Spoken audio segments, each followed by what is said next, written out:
بسم اللہ الرحمن الرحیم۔ السلام علیکم۔ آج ہم سورۃ فاتحہ پڑھیں گے۔ سورۃ فاتحہ کو پڑھنے سے پہلے ہم اس کا مختصر سا تعارف لیتے ہیں۔ سورۃ الفاتحہ قرآن پاک کی سب سے پہلی سورت ہے۔ اس کی کل 7 آیات ہیں اور اس کا 1 رکوع ہے۔ اس سورت کے کئی نام ہیں۔ اس کا مشہور نام سورۃ الفاتحہ ہے کیونکہ یہ قرآن حکیم کی افتتاحی سورت ہے۔ اس کی تلاوت ہر نماز میں کی جاتی ہے، اس لیے اس کو سورۃ الصلاۃ بھی کہتے ہیں۔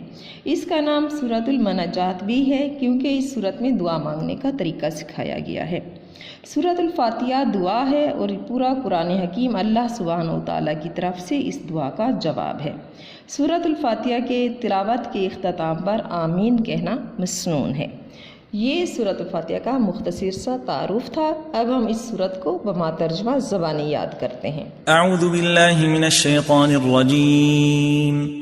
اللہ کی پناہ چاہتا ہوں شیطان مردود سے۔ بسم اللہ الرحمن الرحیم۔ اللہ کے نام سے شروع جو نہایت مہربان رحمت والا۔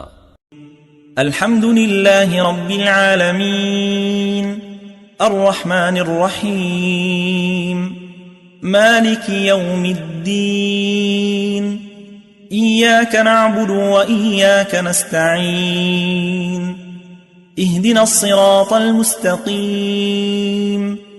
صراط الذین انعمت علیہم غیر المغضوب علیہم ولا الضالین۔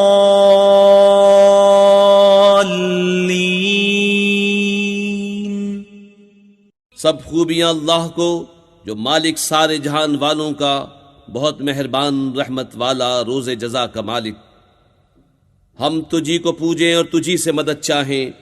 ہم کو سیدھا راستہ چلا، راستہ ان کا جن پر تو نے احسان کیا، نہ ان کا جن پر غضب ہوا اور نہ بہکے ہوئوں کا۔